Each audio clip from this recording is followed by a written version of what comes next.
If your Frigidaire FRSS2623AS refrigerator is showing a power outage alert after electricity has been restored, the control panel usually just needs to be cleared and confirmed. This warning appears to let you know the refrigerator lost power and that the internal temperature may have changed while the unit was off. In most cases, the issue is not a fault with the appliance itself. Once power is stable again, you can reset the alert in a few seconds and then verify that the refrigerator is cooling normally. Try these. Step 1. Check that the refrigerator is fully powered on and the display panel is active after the outage. Step 2. Press the alarm reset or power outage button on the control panel to clear the warning. Step 3.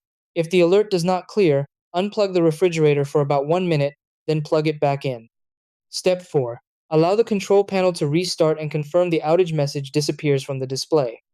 Step 5. Monitor the temperature settings and cooling performance to make sure the refrigerator returns to normal operation.